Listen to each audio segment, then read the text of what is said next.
영국의 철학자인 베이컨이 아는 것이 힘이다 라고 말했습니다. 우리나라에도 알아야 면장도 한다라는 속담이 있습니다. 우리는 정말 알아야 할 것이 너무나 많습니다. 우리 믿는 자들은 성경을 알아야 하겠죠. 요즘 건강에 대한 관심이 많은데 어떻게 하면 건강을 유지할 것인가에 대한 것도 우리는 알아야 합니다.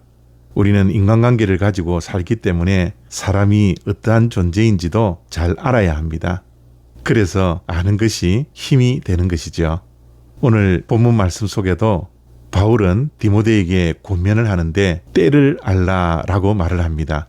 그 때 가운데서도 말세의 때를 알라고 권면하고 있죠.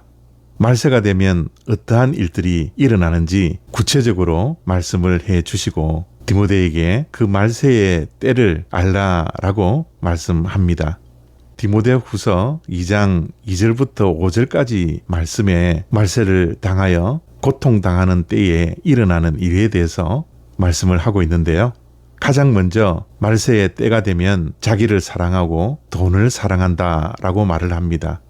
그리고 4절에도 쾌락 사랑하기를 하나님보다 더 사랑한다라고 말씀합니다.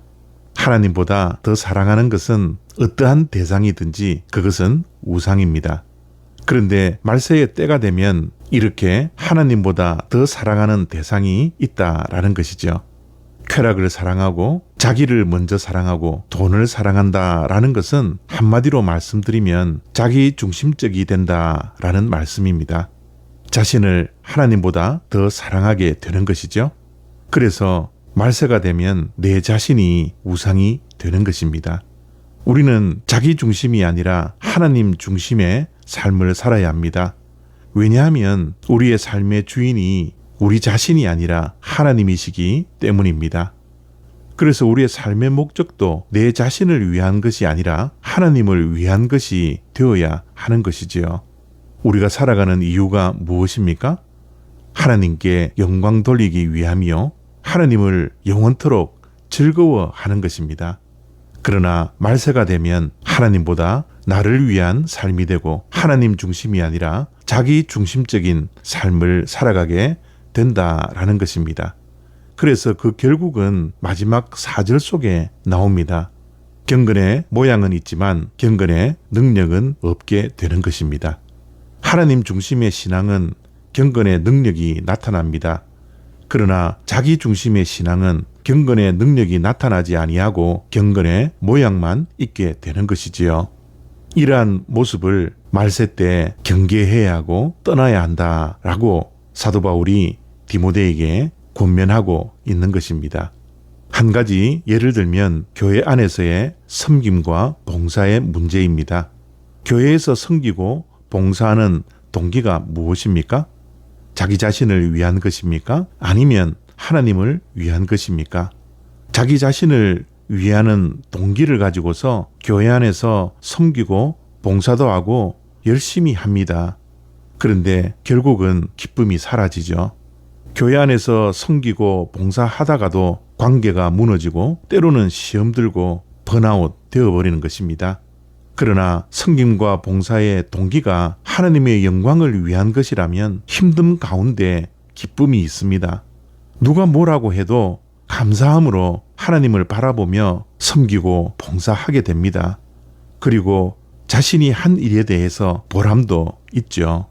남들이 알아주지 못한다 할지라도 그 일을 묵묵하게 끝까지 감당하게 되는 것이죠. 그것이 바로 경건의 모양이 아니라 경건의 능력이 있는 한 예가 될 수 있습니다. 오늘 말씀은 사도 바울이 말세 때에 세상 사람들에 대해서 권면하는 것이 아닙니다.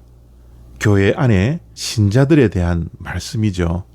교회 안에는 경건의 능력이 없고 경건의 모양만 갖춘 자들이 말세가 되면 많이 존재한다라는 것을 알고 있으라는 것입니다. 그래서 이러한 자들에게서 돌아서라 말씀하시는 것이죠. 그러므로 오늘 또 우리는 우리 자신을 점검해야 합니다. 우리 자신을 바르게 알아야 합니다. 우리는 하나님 중심적인 신앙생활을 하고 있는지 아니면 자기 중심적인 신앙생활을 하고 있는지 우리 자신을 바르게 알아야 합니다. 그래서 우리의 내면의 동기까지 점검할 수 있는 하나님의 백성들이 되어지기를 바랍니다.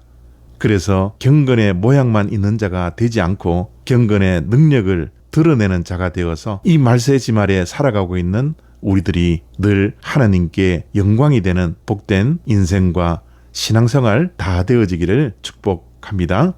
감사합니다.